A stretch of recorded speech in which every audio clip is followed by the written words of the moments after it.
Hi everyone, fourth exercise of the design thinking series as taught at Stanford by Professor Evans and Professor Burnett. If you've done the three previous ones, you should have a dashboard telling you where you are in order to understand where you want to go, a compass that will help you make sure that you're in the right direction even when the destination seems unknown, and a good time journal giving you an understanding of all the activities you've been going through the course of your life, telling you which one engage you, which one gives you energy, and which one gives you a sense of flow. So if you haven't done these exercises, please do them because they are fundamental to do the fourth one. This fourth exercise is about getting unstuck. It's about losing those dysfunctional beliefs that have been keeping you chained to a common and easy reasoning, preventing you from really exploring all the design possibilities for your life, your career, and your future. So we're going to reframe in this fourth step two dysfunctional beliefs. The first one is, I'm stuck. And the correct reframe is, I am never stuck because I can always generate a lot of ideas. And then there's a second dysfunctional belief, which is obviously related to the first one.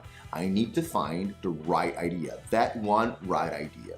The correct reframe is, I need a lot of ideas so that I can explore any number of possibilities for my future. When it comes to innovation, quantity is a mean for quality. You will find your best ideas in the moment in which you are more active. And that is true when it's about designing a product or when it's about designing your life. So basically, you can't know what you want until you know what you might want.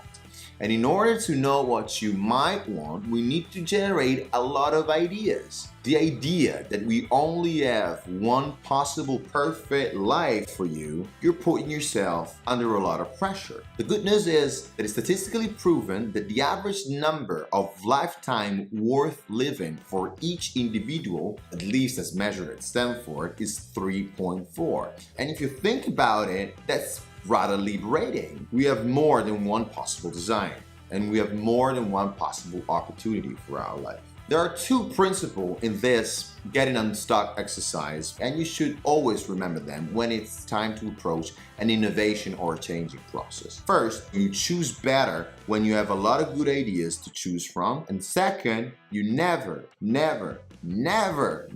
choose the first idea that comes to your mind. And the reason why is really simple. Our brain functions through comfortable paths and patterns, choosing comfortable and known options. But the fact that are comfortable doesn't mean that they are right. In other words, our brain functions to get rid of problems fast. And in order to get rid of a problem fast, we are most of the time inclined and pushed to grasp whatever life is throwing at us. And I'm not so sure that that's the best way to finding a satisfying life. Let's get to the exercise. The exercise is very funny and it's very nice to do. And it's probably the most famous design thinking form known out there. When you talk and when you go to conferences and when you talk about design thinking, they all start sketching on a board and making crazy connection and blah, blah, blah. That's called mind mapping. A fascinating tool, but if you haven't completed the steps before, that's just a tool. So you need to complete the full process. You need a dashboard, you need a compass, you need a good time journal, and then you need to mind mapping. Mind mapping works on three principles: picking a topic, making the mind map,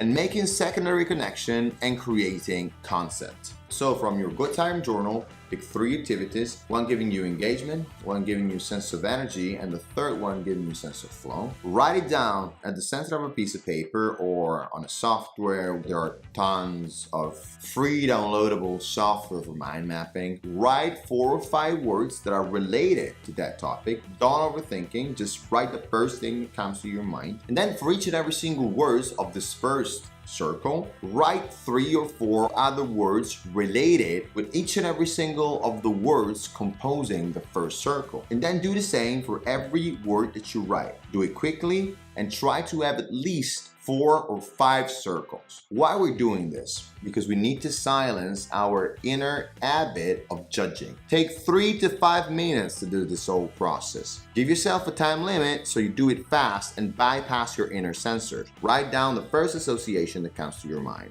Highlight a few things that might be interesting. Usually those things jump out at you. You see them immediately. Start picking from the outer layer of the mind map, because this is the stuff that is 2 or 3 steps away from your conscious thinking. And then mash them together in few concepts of possible career for you or life design for you. So here's my example. If you've seen the last videos, you remember that I told you that storytelling gave me a sense of flow. So you can see here a few associations that I circled. You can see innovation, revolution, design thinking, positive, history, radical collaboration, dysfunctional belief, fixed mindset, better way, awareness, positivity, straight, and simple. Possible design for me are author, public speaker, comedian, because I love to make people laugh, to challenge the status quo, and to provoke the consciousness of people. I could be a professor, I could be a startup founder, or I could open a kindergarten and start telling stories to children, because I just love to tell stories. The purpose of this exercise is to get yourself free, to evaluate possibilities, and to understand that there are more than one form of life worth living. For example, I wanted to share a message, I wanted to tell a story, I wanted to share data, I wanted to raise awareness, and I wanted to help people and companies to find design that works for them.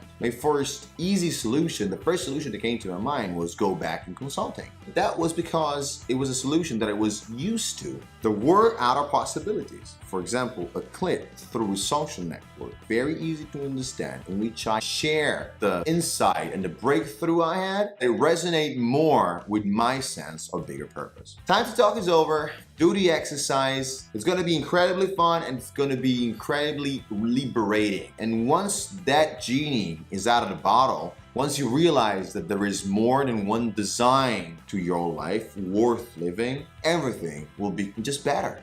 That's it for now. I'll see you in the next video with the next and last exercise. And until then, ciao everyone, and rock on.